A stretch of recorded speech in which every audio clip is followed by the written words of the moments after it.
Let me guess, this isn't the first video on this topic that you are watching. Am I right? Yeah, knew it. Me too. I watched so many videos. Just trying to reinforce in my head that yes, you need to quit Instagram. You duffer. I already knew I was going to do it, and this just helped make it a very definitive and no-brainer kind of move. And it's nice having a little bit of that moral support and just hearing everyone's stories and everyone's takes on it and finding even more reasons to not be on it.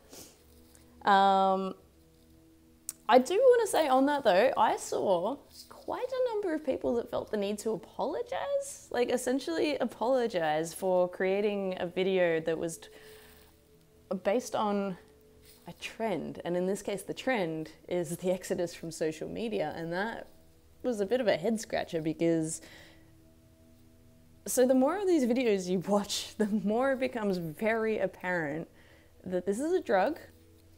This is a drug, and everyone, like the more of these videos that you watch, the more everyone starts to sound like addicts or survivors of addiction. And so it's tragic to me that people felt the need to apologize for doing something that was trendy. Like, presumably someone somewhere is doing this for attention seeking and validation and to be part of the crowd, whatever. Someone somewhere, probably. But for the most part, people are just trying to reclaim their lives and their brains and their life force. And so it should be celebrated, someone making this move. And certainly if anyone's calling them out for jumping on a trend, that's just dumb. That's so dumb. Yeah, I just found that kind of tragic. Like, it's a good thing. It's a positive thing. And it would be the best trend ever if more people started doing it. I'm 31 years old and I'm a millennial and I have had so much exposure to social media. I have so many grievances and so many, like, lots of good stuff as well. Lots of grievances, lots of terrible things, and there's so much to talk about. I could legitimately write a book on this. But I'm going to keep it super concise, and I'm just going to stick to the last few months, just the timeline from very recent history, and I've got sort of a 1.0 and a 2.0 quitting story. I originally quit Instagram for the umpteenth time in September of 2021, which is just a few months ago. I was, no hyperbole here, no exaggeration, deeply traumatized by things that had gone on via Instagram throughout the past couple of years. And so I absolutely had to get off. And within a few months I was back on. However, this time I thought it was going to be different because I was actually on there rather than a consumer. I was on there as a creator, and I thought that that was going to make all the difference. And I was also so intentional and so careful about my curation of what I was, like who I was following, what was in my feed, and what I was posting. I thought I'd set it up to be so smooth, and even that managed to backfire. But I'm not very prepared for this at all, but I do have diary entries from 1.0 and 2.0 quitting, and I am literally just going to read through I made like a whole bunch of dot points for cons, and this is September 2021, very different headspace to now, which was May. I know it's June now, but this is from the end of May 2022. Two pretty different headspaces, two pretty different experiences. And I'm going to try and create some sort of cohesive narrative out of that, maybe. So as I've touched on, part of why I bailed on Instagram in 2021 was because it got nasty on there, didn't it? It got really nasty. And that was the nastiness all started occurring before I'd had that experience, and so I didn't know to have my feed as curated as I do now. And so how do I like squish this down into a nice friendly little discussable box? I definitely got caught up in a lot of what was happening around the spiky green monster. Yeah, and it wasn't good. It wasn't good. And when I came back on, I was determined to absolutely not have any part of that whatsoever. To just be focused on the things that were important to me. And yeah. But even with coming back on intentionally, if things got out of alignment so freaking quickly, and what was really dumb, I think, is that I got on, and within a few weeks of me being back on Instagram,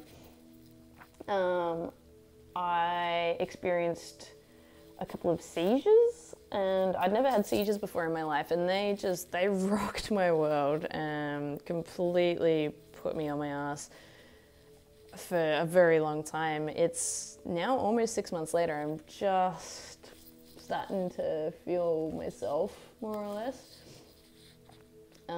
Bit of a long way to go still, I think, but what was really dumb was I took a break from Instagram after the seizures. I knew better than to be filling my head with anything outside of what I could, anything outside of Harry Potter, basically.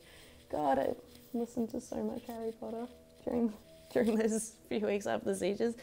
But then I got back on. Once I was starting to feel a little bit better, I was like, all right, time to get back on and start doing what I was planning, like start moving ahead again with the plan that I had, which was I had one page set up for my artwork.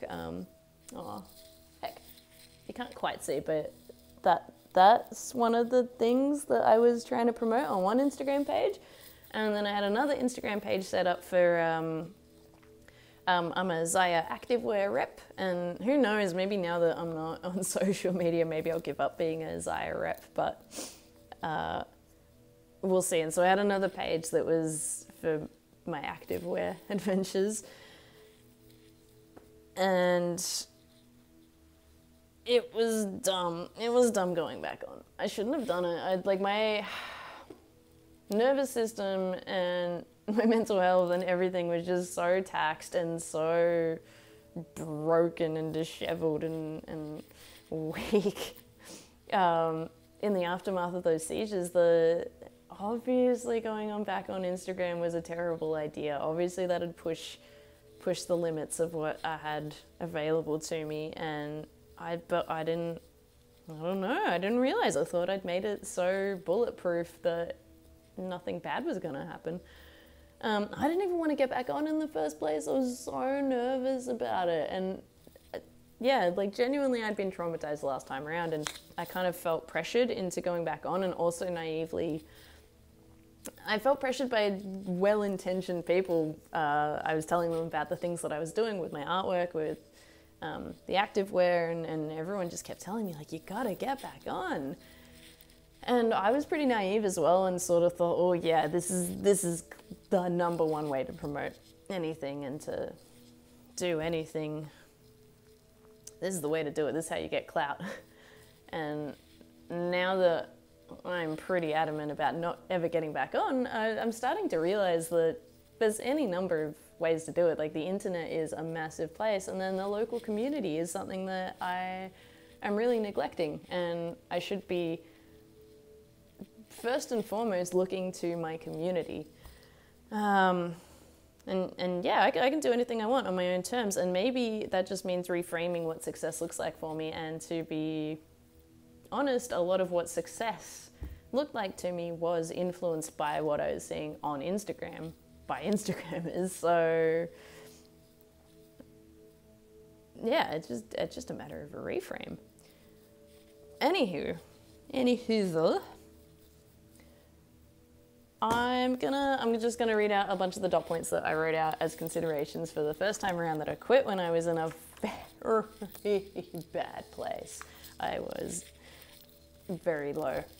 Not that particularly comes out in these dot points, but I just don't know that a lot of this stuff would have come up. Well, it didn't. A lot of this stuff didn't come up for me this time around when I quit, which is, it's progress. It's all progress. I'm not going back, so yeah, it's still a little boogie. All right. Considerations. Eyesight, very concerning. I was very concerned. After a long scroll and you look up and you got this like narrow field of vision and your eyes are all blurry, and eventually you don't know if it's permanent or not. Yeah, I was starting to get really nervous about my eyesight. Be the change you wish to see in the world. My vision of the future absolutely does not include Instagram. And so it seemed odd to be so wrapped up in something that I didn't actually foresee being in my future. Or the future of the planet as a whole. And everyone's talked about this to death. My cognitive functioning was definitely declining as far as focus, creativity, all that. Referring to using it like I would actually... Sorry, let me start that again. I can never get the punctuation on this right, or the enunciation on this. Referring to using it like I would actually physically going somewhere. I want to be out here, not in there. Yeah, so that one kind of started to weird me out, where it honestly did feel like referring to an actual physical location that I was going to.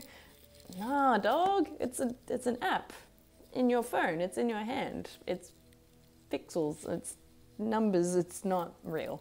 It's not a place. Go to a real place and then say you're going somewhere. I just have 2 words here: stress and anxiety. Oh my God, and everyone talks about this too, and it's unbelievable. Once you're off Instagram for like a few days or a few weeks, especially after a few months, there is no better anti-anxiety medication out there. And I do cold plunges. Freaking nerd.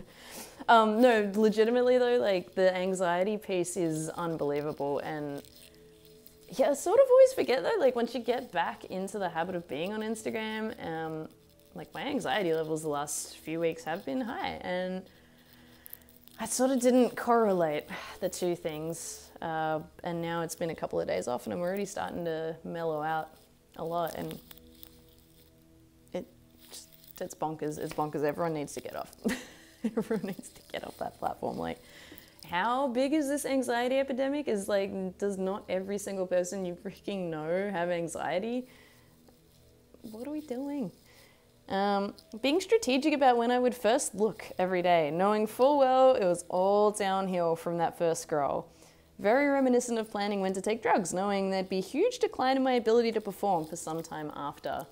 And by that I mean, like, you know, back in the day, planning a massive night with friends and knowing you need to schedule it for a night when you wouldn't have anything else the next few days because you're a write-off. You knew you were going to be a write-off. And so it was very similar for me with Instagram, where I would make sure that I had done everything in my morning routine, all my positive habits, before I first looked at it, because from there I would be like, I would have brain fog and I would be kind of weird and edgy, and I knew that I'd kind of compulsively be going back to it throughout the day constantly once I'd had that first scroll. Posting stuff and seeing the same people viewing/liking regardless of what time I posted. It's one thing for me to be addicted and compulsively checking, but it makes me super uncomfortable recognizing we are all absorbed in this app all day long. Very odd Second Life vibes. just didn't sit well with me. That like no matter what time of day or what day of the week I posted, it was the same people seeing it immediately, commenting on it, liking on it immediately. Like, what are you doing? What am I doing? What are we all doing? Why are we here 24/7? What? No, you shouldn't be able to see my stuff at the same time. Like you shouldn't be seeing my stuff immediately, no matter what time I'm posting it. It just, I don't know, it kind of made me sad, like imagining all of us in our own individual homes or wherever we were and all separate, but staring into this screen. And then also feeling kind of guilty for putting up something that was contributing to the noise that's keeping people there. Realizing how much time and effort I was putting into ephemeral noise. Ephemeral? You know, just things that are only fleeting. Like for the amount of time and effort I was putting into creating posts or to crafting captions. And it's just, it's there and then it's gone. Like, people are going to see it for 2 seconds and then they're going to scroll right on. And then also it's just noise. It's just adding to this cacophony of things going on there. And it doesn't even get, for all the heart that I would pour into it, it doesn't get much love. Constantly reacting to everything rather than absorbing and processing. And this was during peak C-word crazy times. There was a lot to react to, and I hadn't yet figured out to curate my feed and curate who I was following to avoid that sort of information. And I wasn't really trying to avoid that sort of information either. I was pretty obsessed with it, but I did recognize that like I would see things, and if I disagreed with it or even if I agreed with it, honestly, like for better or for worse, reacting to things all the time rather than, like, if you read something in a book, you sit there and you process it and you think about it, you come back to it, but seeing a post and then immediately feeling the need to reshare it and just react right away. Like that's a really chaotic energy. And it really puts you into like this flight or fight mode, I think. Losing all drive / motivation / enthusiasm to create. Art and music are the epicenter of my identity, and I scarcely do either now. Knowing the algorithm, or as Mark Rickey from Adventures in Design would say, knowing that Al Gore's rhythm, shout out to Mark Rickey, knowing the algorithm is evolving and curating my experience, creating an echo chamber whether I liked it or not. I'm open to other views. Shocking, I know, but the algorithm was just funneling me deeper and deeper and deeper into a very specific direction, whether I liked it or not, just based on what I was most magnetized to. Because we all have a bias as well, right? Like, we all have a bias, and we're still going to lean towards looking at certain types of content, and then it's just going to amplify all that. Already read that one. My absolute and utter inability to not stalk anyone and everyone. Very creepy. Agreed, past me. Very creepy. And no rhyme or reason, like, there'd be specific people that I'd continually look at, come back to all the time, and like, but it didn't make sense why those people specifically. And yeah, anytime that I was feeling very unmotivated or procrastinating, or like a big thing that I do would be to go and stalk people. Why? The only solution is to just not have access to these platforms for me. I've found with that stalking thing, like, there's one, you can curate your feed as much as you want, but they don't take away the search function. And I kind of wish they would sometimes. I wish there was a way to disable the search function. And then I guess that leads on to the cliche to end all cliches, which is the comparisons, for better or for worse. And yeah, you know about this. So there's obviously the comparisons for, want to say for better, but I actually don't know what better or worse relates to. Anyway, you'll get it once I start talking about this.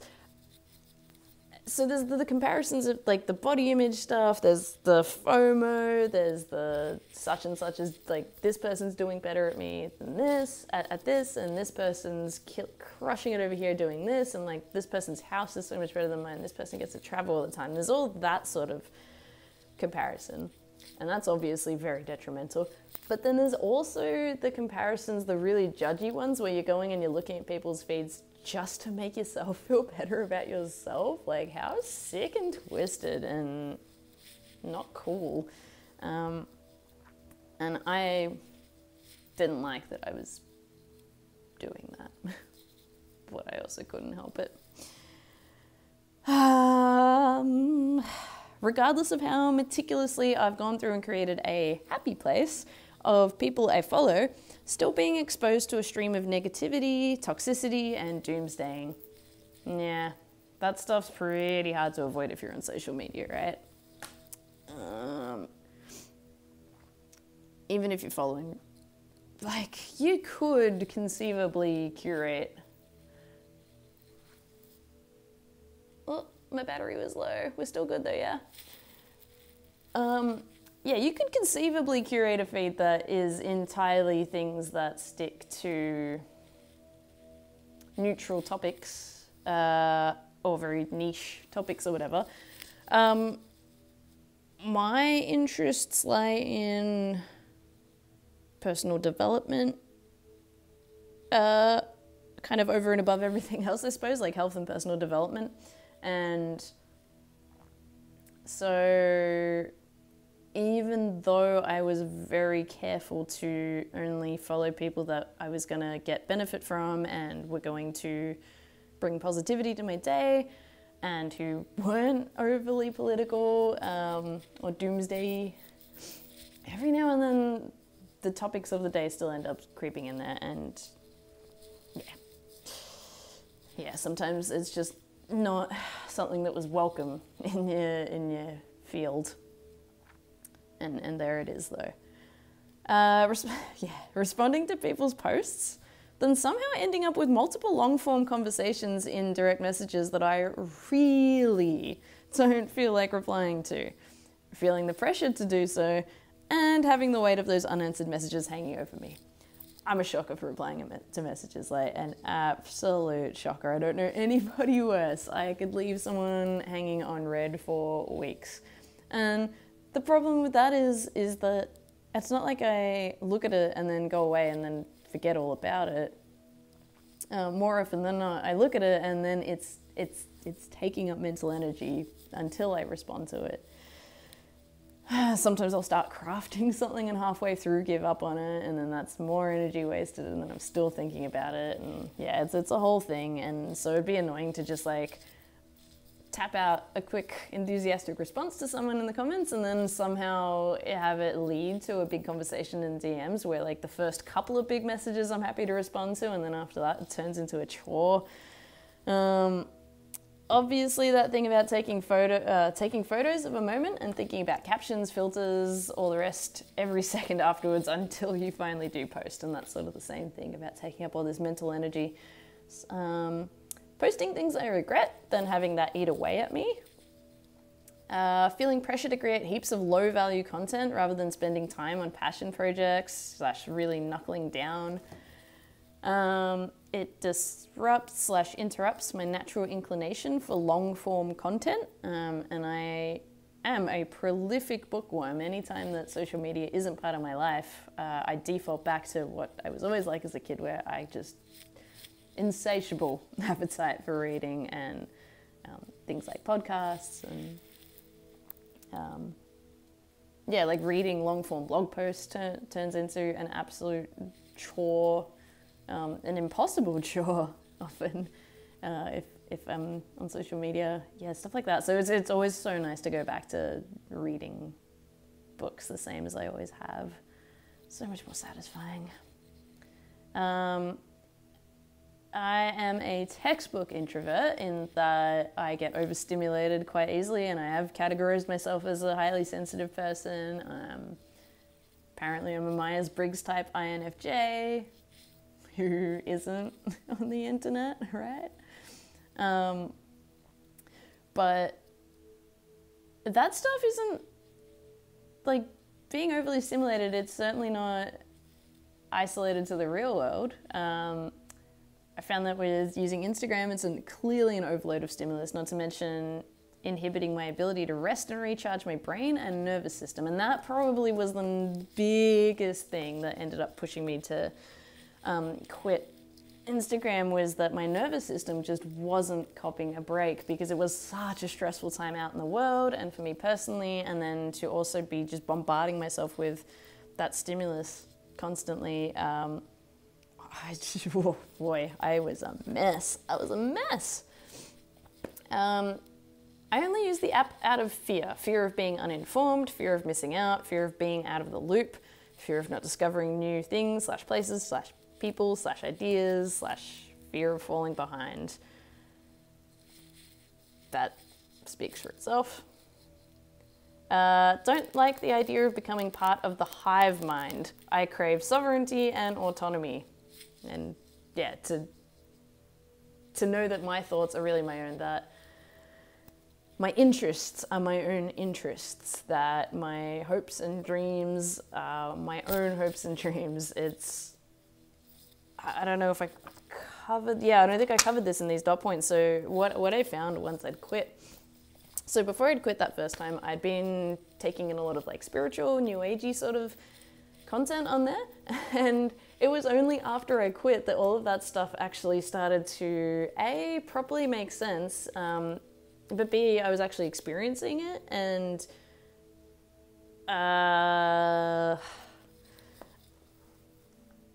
yeah, like I noticed how much of what I was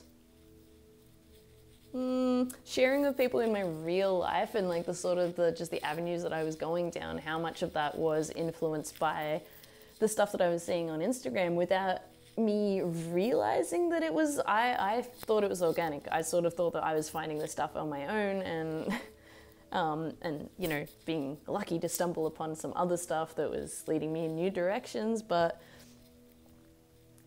ultimately, yeah, once I got off the platform, I sort of started to realize how much of it was nonsense and how much of it was crap, and started to really start to feel a lot more spiritual, genuinely, organically.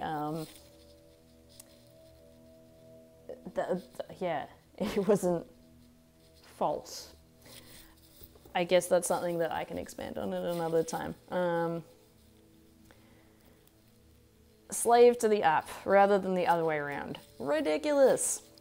Where focus goes, energy flows. Why would I want so much of my energy flowing to Instagram?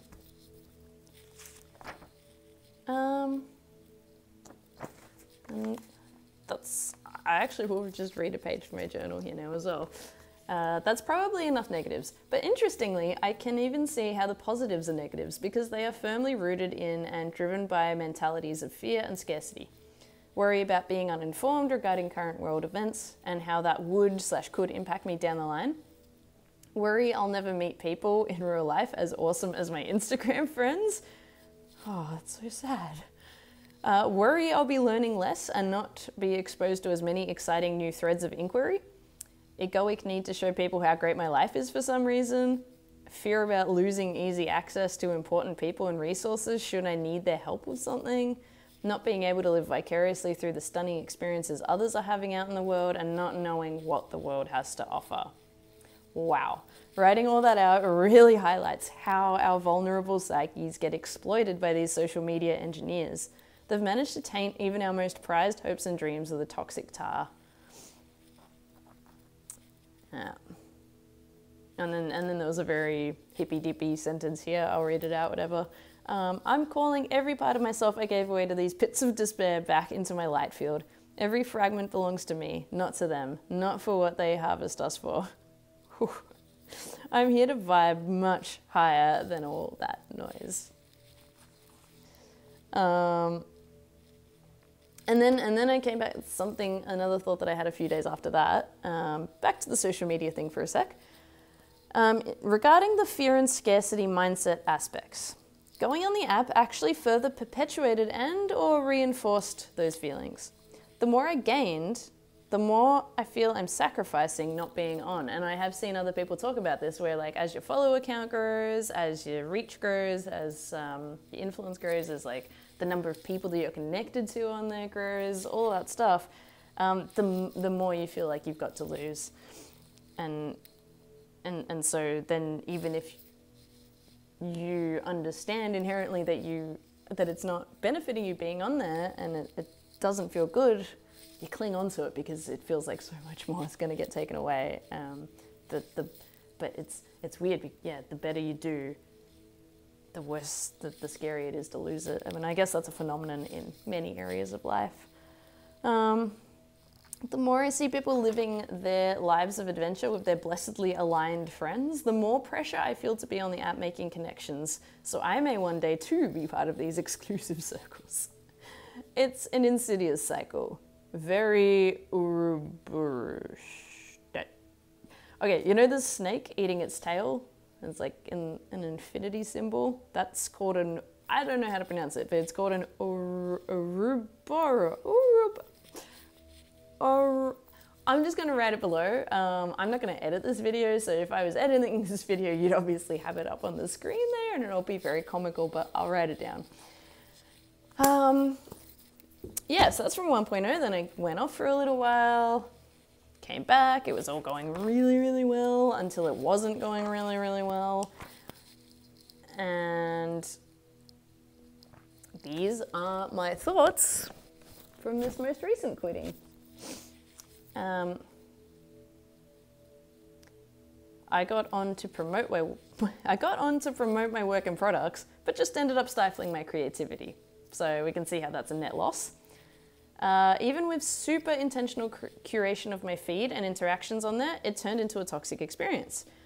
One of the contributors to this was witnessing everyone's prolific output, consistent posting, dedicated engagement, and constant presence in stories and lives. Despite my best efforts, I wasn't getting anywhere near that, and it contributed to feeling inadequate and like I was falling behind. Body image issues? That's so high school. So it kind of goes to show that no matter what side of the fence you're on Instagram, whether you are a consumer or a creator or a hybrid of both, there's no way to escape the comparison trap at all. Like, everyone's always doing it better than you are, and everyone's always somehow, yeah, it's madness. I started really struggling with FOMO, especially as the world started returning to normal and people started getting out there and making the most of it, while my post-seizure depression and anxiety were actually causing me to retreat and isolate the worst I ever have, and my inability to drive continues to be an issue. Plus financial situation in the wake of the seizures because of medical bills and reduced work hours, limiting what I had access to. So, that's probably the deepest thing in this entire massive ramble is that, yeah, when I had those seizures in January, ever since then, that was right around when everyone was starting to emerge from the lockdowns and you know, start living their lives again. And meanwhile, the last few months, I've felt like my own personal lockdown has continued, and if anything, it's actually been in many ways worse than 2 years of lockdowns because I can't get around. I can't drive myself anywhere. I can't. Yeah, and yeah, I had to cut down my hours at work, and which meant that financially I couldn't afford to really do any fun stuff, and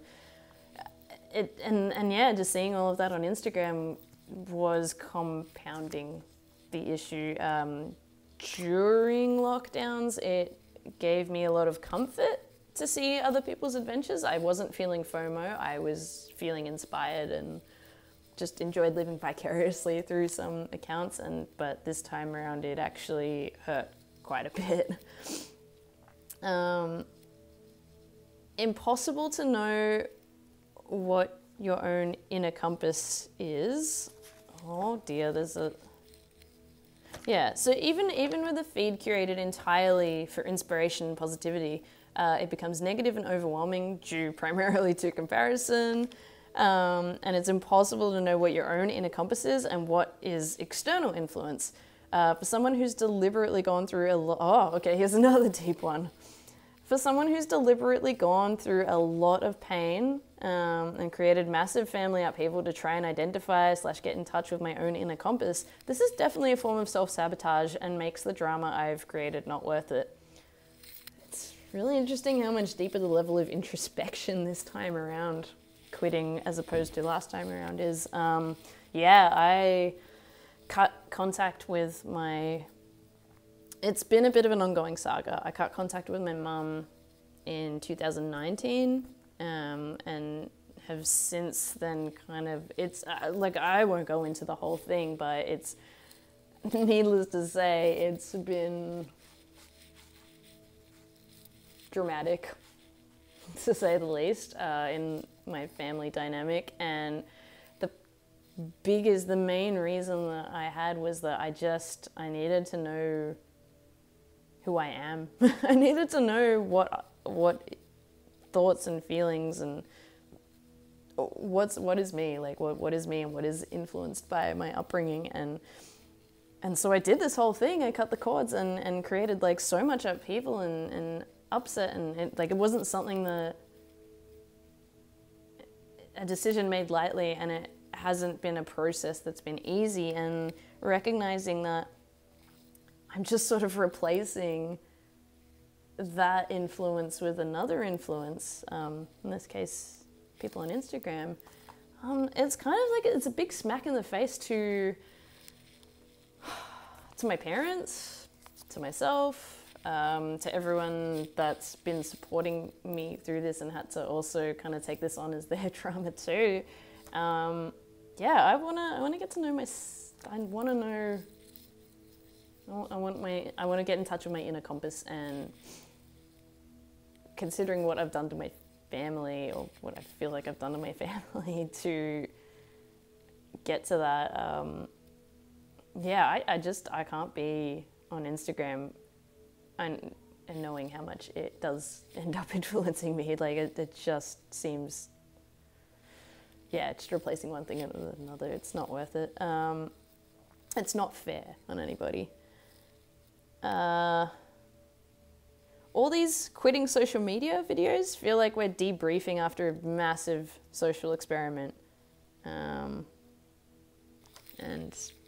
yeah, it can be argued that life, society is one big experiment, and this is just a sub-experiment within that big experiment.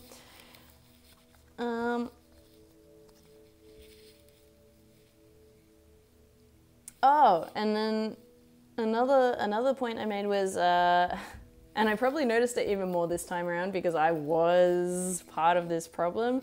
When it started out, it was everyone just sharing their food photos, right? And like just dumb photos of things that were going on. It was so much fun, but now everyone's trying to sell you something. And even when those things are inherently good things, it's not healthy at all.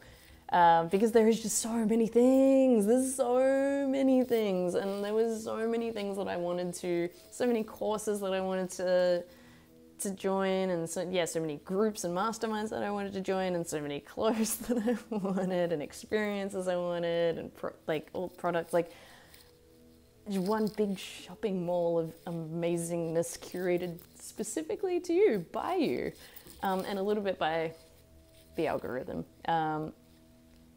And all this fueled my feelings of scarcity, low self-worth, feeling behind in life, and completely scattered my focus regarding what I should be doing with my life. Those post-it notes, those are all post-it notes of different courses I want to do and different like certifications or like qualifications I want to get. That's too many. I need to narrow it down, but because on Instagram, like everything seems like an amazing potential option, and everyone's got you convinced that their thing is the thing you need to be following, or like I idolize so many different people. Yeah, so I'm looking forward to having a bit more of a clear head and eliminating some of those post-it notes at some point, and just really focusing. I wrote down one positive at the end of this journaling sesh.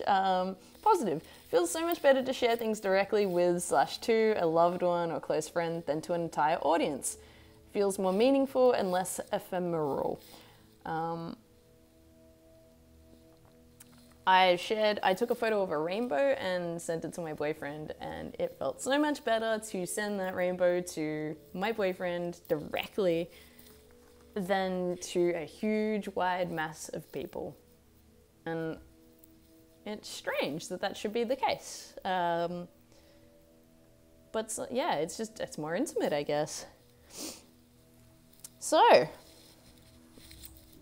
that's all my points. I found a couple of quotes yesterday that really resonated with me to how I was feeling about being off Instagram again, finally, forever.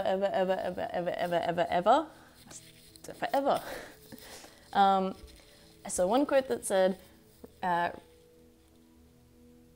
well, it wasn't really, it was a really nice painting, and there was rainbows and stars and cute character, and underneath it said, "Returning to innocence, childlike sense of wonder and joy, I am allowing myself to trust the process of life again." Huge.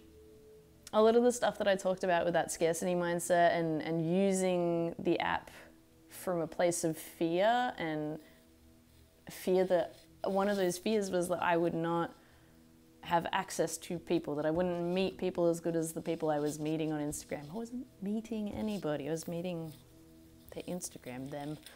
But yeah, this fear that I would miss out on opportunities, that I would not get these lines of inquiry to follow, my life was going to stagnate as a result of not being on Instagram. That quote, "I am allowing myself to trust the process of life again," that's huge to me, because if I'm really honest, if I think about it, the most pivotal moments in my life and the best people I've met in my life have had nothing to do with social media. And there's something to be said that maybe indirectly social media put me in the path, like put me on the right direction to then meet those people or have those experiences. Probably, yeah, because it's all interconnected. But nonetheless, that's the fact, that the best people I've met and the most pivotal experiences I've had have had literally nothing to do with social media.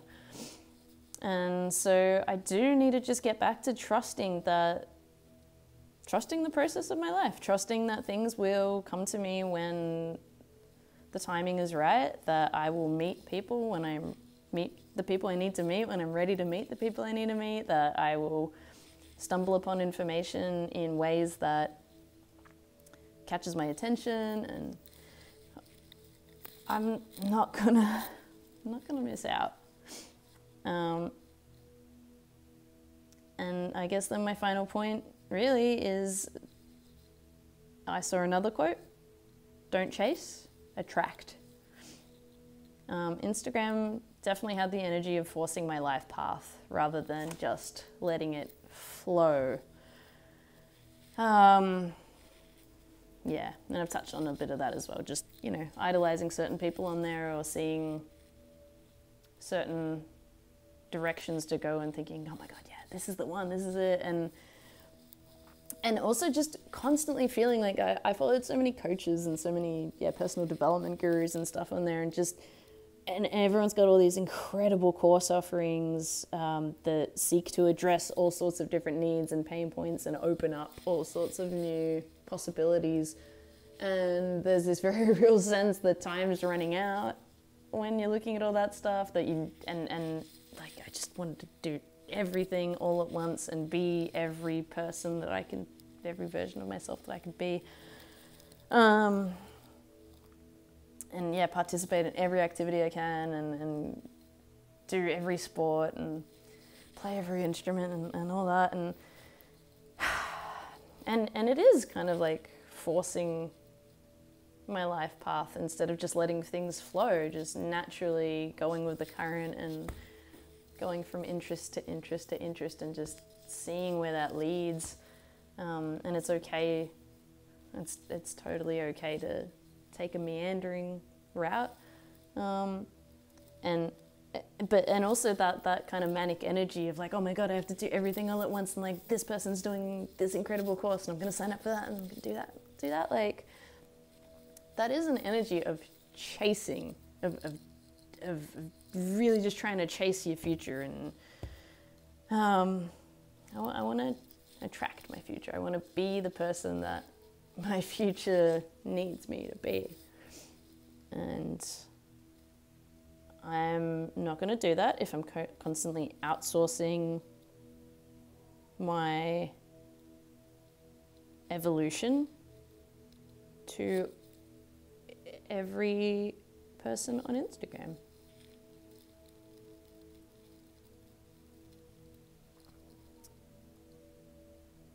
Yeah. So, I'm gonna trust the process of life again. I'm really thrilled to be off. When I quit in September, I had quit Instagram previously once before, and I had been off it for probably about a year before I got back on it. And so I know how peaceful life is without it, and I know how much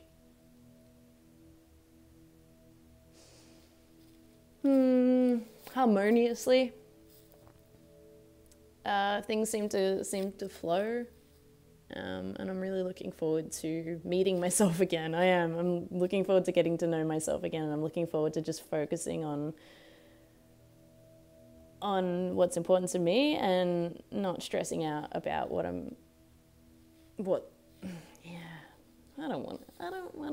I don't care about learning how to make reels, or like, it's fun to learn new mediums, but if you're shackled down to it. I've been talking for a really long time. I don't think I've got anything more to add, to be honest. Just leave it at that. Like, honestly, you find so much peace and clarity and calm and inspiration getting off social media, and there's a lot of different ways to use the internet. There's a lot of there's audiences in so many places. If any of this resonated and you're already thinking about jumping off, I would highly recommend it. I'm not going back. I got tempted back in. I got lured back in. It wasn't worth it. And maybe it was worth it just to go back on, just to know that it's not worth it. All right.